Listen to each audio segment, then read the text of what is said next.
our human history has been twisted, lied, and warped for centuries. Get the info at http://mythflute.webs.com.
Welcome everybody to tonight's broadcast.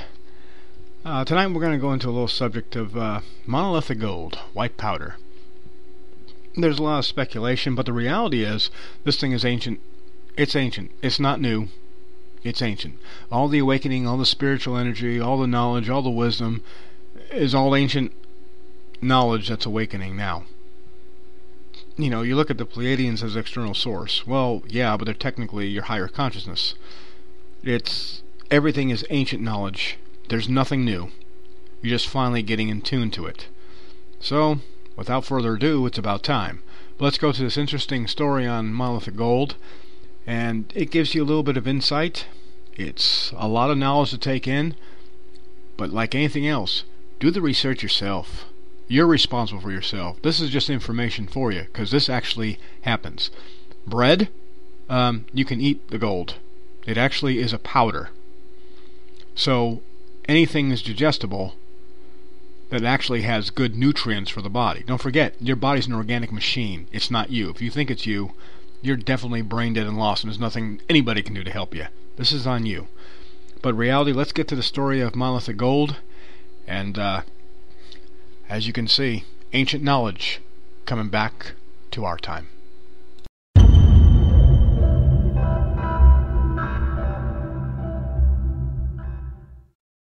Gardner talking about white powder gold, one of the most interesting dreamlands I think I can ever remember doing.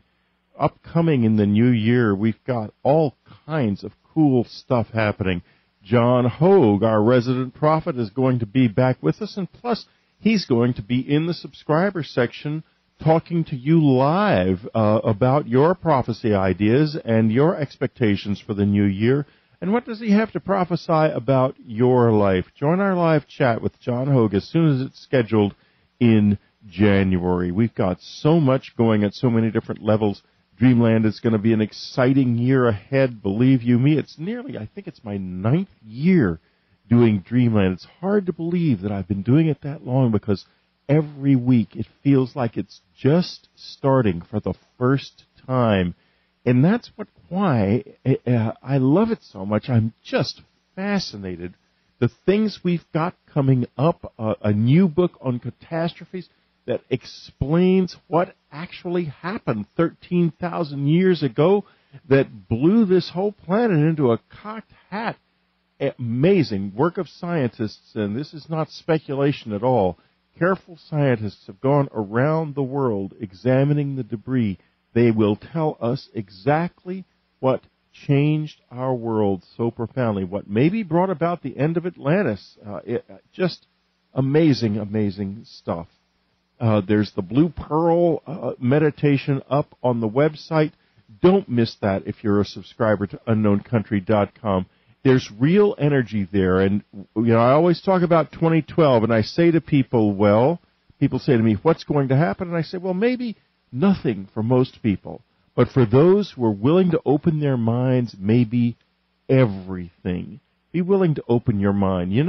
After I talked to Laurence Gardner about white powder gold, I took white powder gold for a few weeks, and then nothing seemed to happen.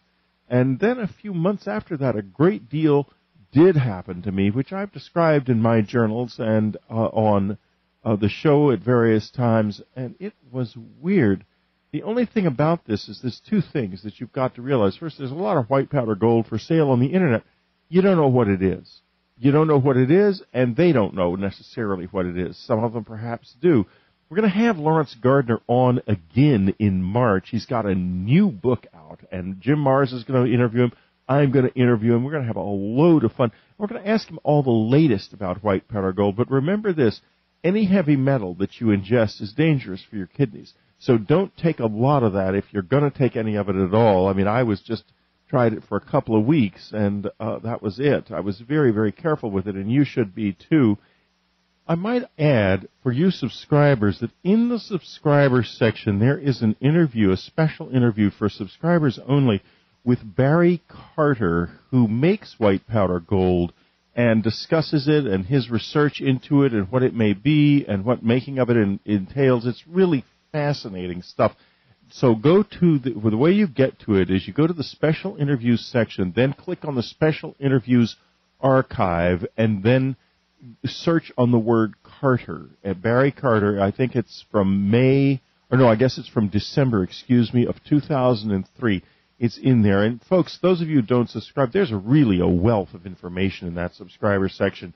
Stuff you just absolutely do not see elsewhere, like what I was just talking about. You won't find that elsewhere. It doesn't exist. So do look for it, those of you who are subscribers, and those of you who aren't, well, click on the subscribe tab and subscribe. You can get Laurence Gardner's Lost Secrets of the Sacred Ark on our website, of course, and you can store, and you will be able to get his new book in March, and it's very exciting stuff. It's always fun that Laurence Gardner is going to come back with us. So let's listen to him now talking about white powder gold from 2003. Introduce you once again to one of the greats. Laurence Gardner, author of Bloodline of the Holy Grail, has been with us a number of times, and it has always been beyond exciting. It's one of those interviews that usually brings me to my feet. Lost Secrets of the Sacred Ark is very simply one of the most stunning and, frankly, out-and-out brilliant books I have ever read. This is not going to be a hostile interview. I think you can probably sense that. I am over the moon about this book, and Laurence is a tremendous writer and a tremendous thinker, and he has created in this some extraordinary and exciting insights, and we're going to really have some fun. The subtitle of the book is Amazing Revelations of the Incredible Power of Gold. And wow, are we going to get into the inner workings of a lost science today? So hang on. Welcome, Laurence, to the program. Hello there, Whitley.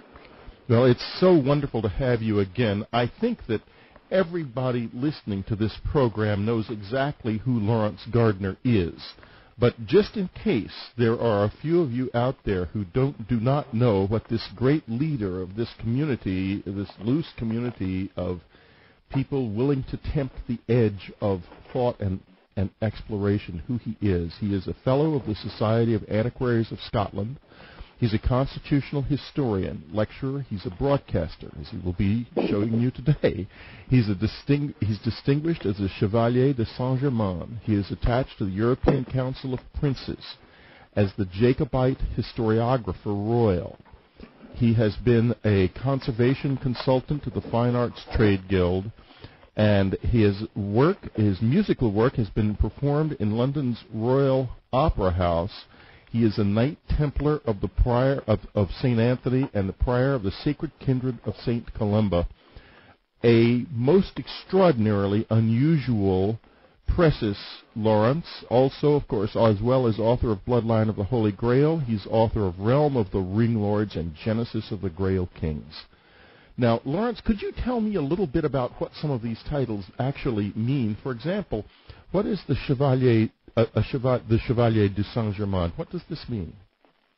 It's actually a title which has been around for the longest time, actually. The first Knight of Saint-Germain was Robert the Bruce in the year 1307. And subsequently what happened was that as the House of Stuart progressed from Robert the Bruce and became the Stuart Kings of Scotland and then Britain, the sort of chief chamberlain to the House of Stuart was always granted that title, Saint-Germain title, Count of Saint-Germain, Chevalier Saint-Germain, Knight of Saint-Germain, or whatever. And so in a sort of, not exactly a hereditary lineage, but in a lineage of chancellors to the House of Stuart, I was given the title back in 1992, the year that I was appointed to the European Council of Princes to be the sort of key historiographer for the council. And what is the European Council of Princes? It's a conglomeration, really, of royal houses in Europe. It was founded in 1946 after the Second World War, and the object really was that the royal houses, whether they were reigning royal houses or past royal houses, deposed or whatever, but the various sons, really, the princes of the royal houses, got together and formed a council. There was a lot of funding at the time from America, oddly enough, for this, and the ambition was to sort of prevent, again, the rise in Europe of extreme political factions like the fascist movement that had been battled against at that time, or indeed even communism at the other end, perhaps. And it was called at the time the International Council of Government. What happened was that as time progressed and the European Common Market and then the European Union, as it became, was formed, a European Parliament emerged. So at that time, the title was changed from the International Council of Government to become the Council of Princes. And what it's actually done, really, for the last, 20 years, is to act as a constitutional advisory body.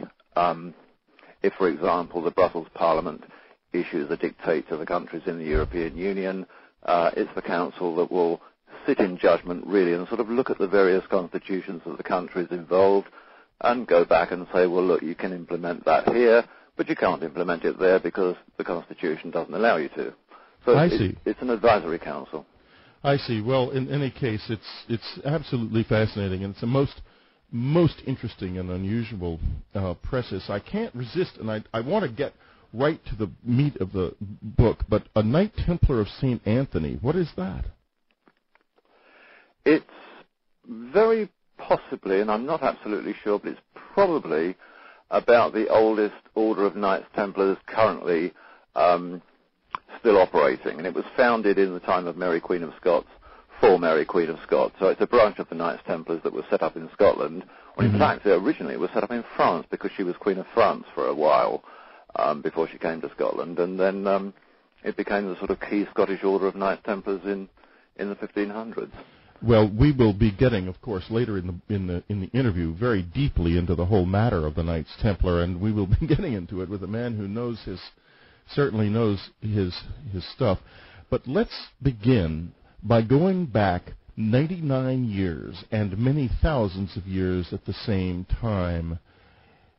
Sir W.M. Flinders Petrie stood upon a wind-torn rocky plateau in the Sinai Desert. Thus begins a story that eclipses Indiana Jones completely with a much more extraordinary truth. What was he doing there, Laurence?